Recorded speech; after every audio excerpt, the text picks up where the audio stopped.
My fellow Fijians, Bula Vinaka, and a very happy new year to you all. As always, this is a time of celebration as we herald in the new year, 2017. Those celebrations are tempered by the fact that many Fijians have once again lost their possessions and crops in the recent tropical depression. But we can all be grateful that we have been spared the tragic loss of life that accompanied Tropical Cyclone Winston back in February. Our thoughts and prayers tonight are especially with the families of the 44 Fijians who were killed by Winston. And we ask God to comfort them and give them strength.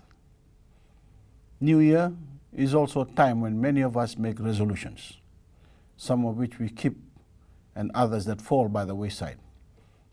But this year, there is one resolution that as Fijians, we have a solemn duty to uphold.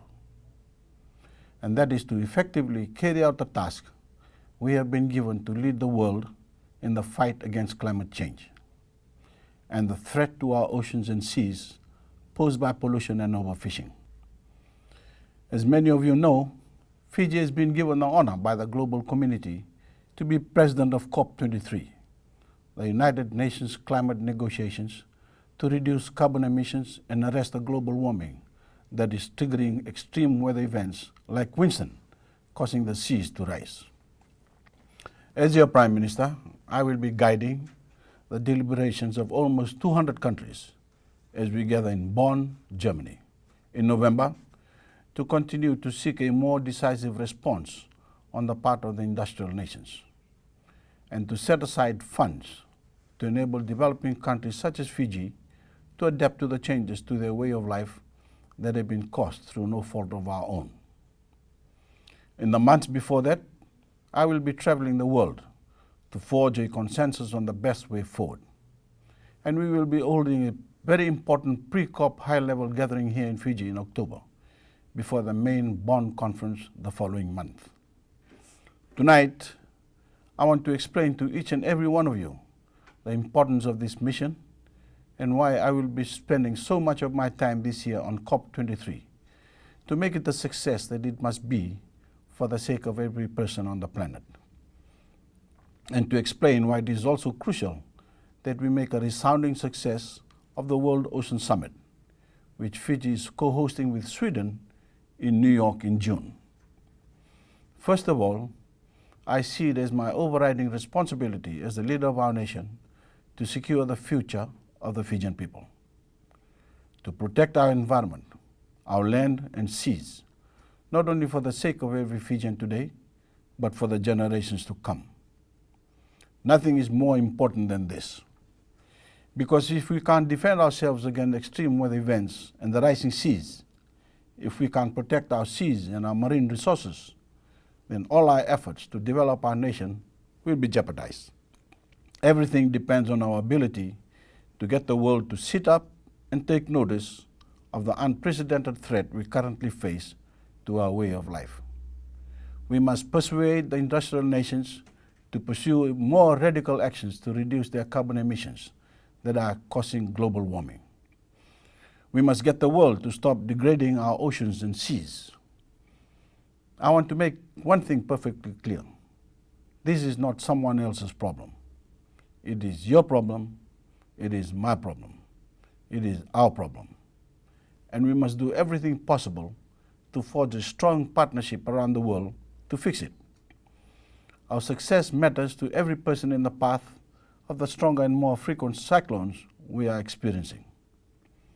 Every family that has lost the roofs to their homes, every farmer whose crop is damaged or destroyed by floods or droughts, everyone who goes fishing in our waters. No one is immune.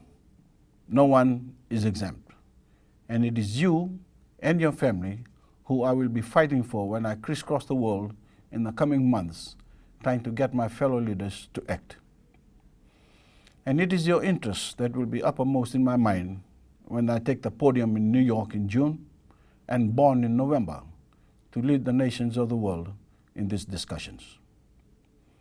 At the same time, I will be giving equal weight to our domestic agenda, our ongoing program of service delivery to the Fijian people, and the continuing reforms that have produced the longest running period of economic growth in Fijian history.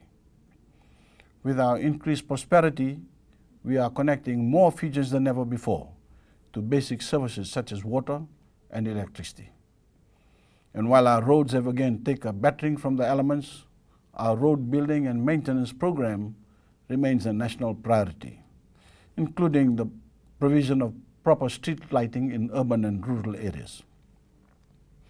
And then there are all the other things that have been the hallmark of this government: strengthening our education revolution, improving access to medical services and the quality of our hospitals, reforming the civil service to make it more efficient and professionally rewarding for those who serve the public, and continuing to refine and strengthen the investment climate in Fiji, which has never been better and is generating the current prosperity that we are determined to extend to every Fijian.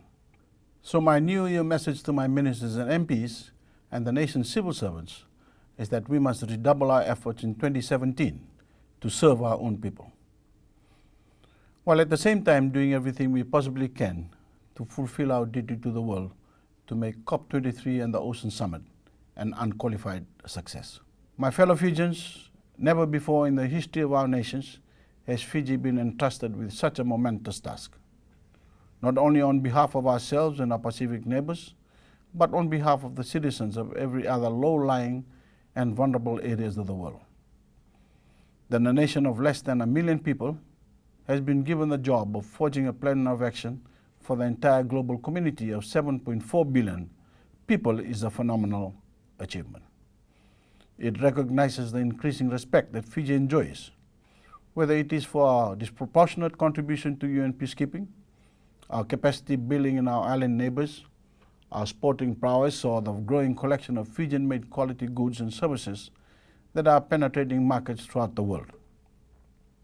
It recognizes our leadership role in the Pacific and on behalf of small island developing states everywhere.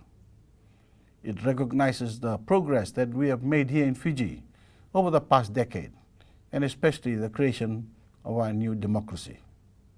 And it recognizes my government's concerted effort to make Fijian voices heard more strongly in the great fora of the world, and especially on the issues on which the well-being, even the survival of our people depends.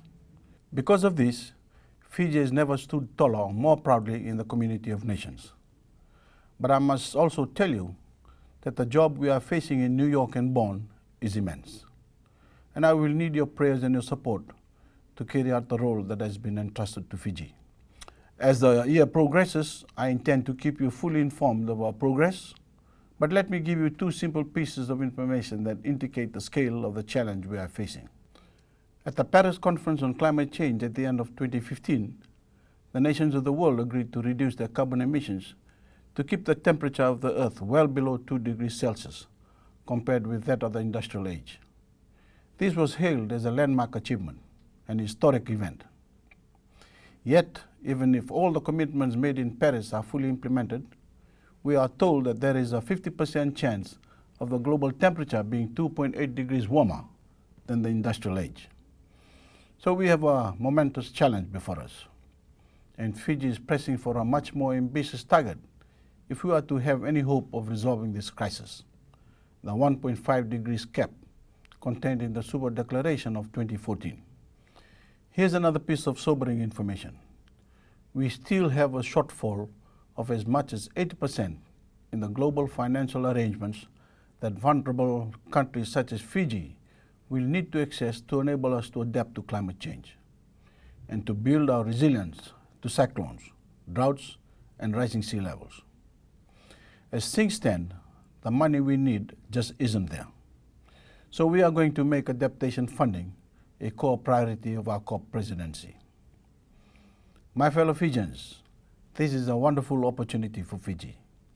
The rest of the world is looking to us for leadership, and we intend to provide it, not only at COP23 and all the negotiations leading up to it, but at the World Ocean Summit in June.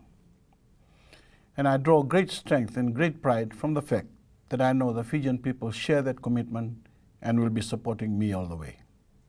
My fellow Fijians, 2017 is a year of immense challenge, but I'm confident that the Fijian spirit, the Fijian character, is more than a match for that challenge.